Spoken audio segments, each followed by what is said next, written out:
সবগুলো আইনের মর্যাদা। বিএনপি সেই আইনকে বৃদ্ধাঙ্গুলি দেখিয়ে তারা সংস্কার পরিষদের শপথ পড়ল না। তারা জুলাইয়ের রক্তকে অস্বীকার করতে শুরু করেছে। সমস্ত পদে তারা দলীয় লোক নিয়োগ দিয়ে আওয়ামী লীগ যেমন দলীয়করণ করেছিল, একই রাস্তায় হেঁটে তারা দেশকে দলীয়করণ করছে। ৭ জুলাই সনদের মধ্য দিয়ে গণভোট দিয়ে একটি নতুন আমূল পরিবর্তন করে যে রাষ্ট্র সংস্কার হবে, তারপর একটি নতুন বাংলাদেশ নির্মাণ হবে। জুলাই বিপ্লবের বেনিফিশিয়ারি বিএনপি হয়তো সেই কাজটা অন্তত করে জাতির কাছে স্মরণীয় হয়ে থাকবে।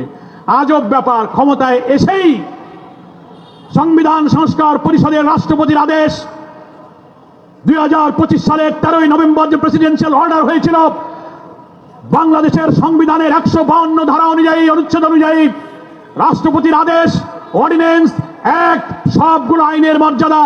বিএনপি সেই আইনকে বৃদ্ধাঙ্গুলি দেখিয়ে তারা সংস্কার পরিষদের শপথ পড়ল না, সংবিধান সংস্কার পরিষদ গঠন করল না এবং জুলাই সনদের 84টি রাষ্ট্র প্রশাসনিক বিচার ব্যবস্থা, নির্বাচন ব্যবস্থা, পুলিশ ব্যবস্থার সংস্কারের 84টি ঐক্যমতের প্রস্তাবের মৌলিক জায়গাগুলোতে ভিন্ন মত দিয়ে তারা নোট অফ ডিসেন্ট দিল। তারা এগুলো মানতে চাইল না। আইন ভিত্তির প্রয়োজনে সেই জুলাই সনদের ভিত্তিতে রাষ্ট্রপতির আদেশ অনুযায়ী গণভোট হলো একই দিনে। সেই গণভোটে 84টি সংস্কার প্রস্তাবের সংক্ষিপ্ত 4টি প্রশ্নে গণভোটের ব্যালটে 70% মানুষ, প্রায় 5 কোটি মানুষ হাতে ভোট দিয়ে উইদাউট নোট অফ ডিসেন্ট, ভিন্নমত বিএনপি ছিল কিন্তু জনগণ ভিন্নমতকে খারিজ করে দিয়ে তারা 84টি ঐক্যমতকে হা বলে তারা গণভোটকে জয়যুক্ত করেছে। ওনারা জুলাই সনদের কথা বলে শুভঙ্করের ফাঁকি দিয়ে বলেন আমরা মানবো। মানবো মানে যে সমস্ত সংবিধানের মৌলিক কাঠামো পরিবর্তনের প্রশ্নে ওরা ভিন্নমত দিয়েছেন সেইগুলো বাদ দিয়ে যা থাকে, রাষ্ট্র গঠনে, সংস্কারে, পরিবর্তনে তার কোনো গুরুত্বপূর্ণ ভূমিকা থাকবে না, সেইগুলো ওনারা মানেন। কিন্তু আমরা বলেছি ঐক্যমত্য কমিশন যেহেতু কোন নোট অফ ডিসেন্টকে মানে নাই, 70% লোক ভোট দিয়ে বিএনপির ভিন্ন মতকে খারিজ করেছে, সেই গণভোটের গণরায়কে মানতে হবে। কি বলেন, ঠিক কিনা? জুলাই সনদে ভিন্ন মত দিয়েছ, নোট অফ ডিসেন্ট দিয়েছ, কিন্তু গণভোটে কোনো নোট অফ ডিসেন্ট নাই। আমরা সবাই সেখানে একমত ছিলাম। এই জন্য দেখবেন ওনারা কোনোদিন মুখ দিয়ে বলে না যে আমরা গণভোটের গণরায় মেনে নেব, বলেছে কোনোদিন?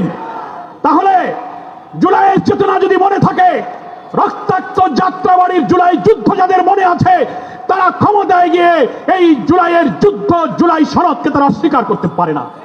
যারা সংস্কার পরিষদের শপথ পড়েনি, সংবিধান পরিষদের বৈঠক দেখেনি, যারা গণভোট বাতিল করেছে, গুম কমিশন বাতিল করেছে, মানবাধিকার কমিশন বাতিল করেছে, এর অর্থ হলো তারা জুলাইয়ের রক্তকে অস্বীকার করতে শুরু করেছে। তাই আমাদের সামনে পথ হলো, এই সরকারকে আমরা শেষবারের মতো এই দ্বিতীয় বার্ষিকী অভ্যুত্থানের দিনে আবেদন জানাই, পার্লামেন্ট এখনো বহাল আছে, এই সংসদে সংস্কার পরিষদের অধিবেশন ডাকুন, পরিষদের অধিবেশনে শপথ গ্রহণ করুন এবং জুলাই সনদের ভিত্তিতে অনুষ্ঠিত গণভোটের গণরায়কে মেনে নিয়ে আপনারা সংবিধান সংস্কার পরিষদের এই নিয়মকে আপনারা মেনে নিন। তা যদি না মানেন, রাজনৈতিক এই সংকট যদি সংসদে নিষ্পত্তি না হয়, তাহলে যে 70% মানুষ গণভোটে হা বলেছে, 11 দল জামাত ইসলামী 70% জনগণকে সাথে নিয়ে রাজপথে সেই ফয়সালা করবে, নিষ্পত্তি করবে।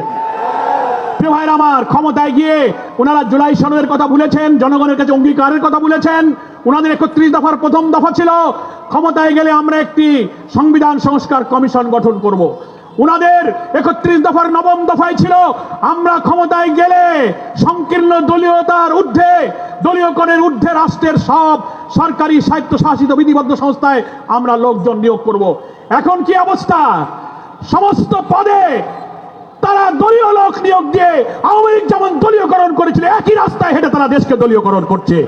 স্কুল, কলেজ, হাট কমিটি, বাজার কমিটি সব জায়গায় দখলদারি। আমাদের এমপিরা যেখানে নির্বাচিত হয়েছে জনগণের ভোটে, সেইখানে আবার সরকার দলীয় মহিলা এমপিদেরকে দিয়ে তার উপরে আবার মাতব্বরি করার জন্য সিদ্ধান্ত করা হয়েছে।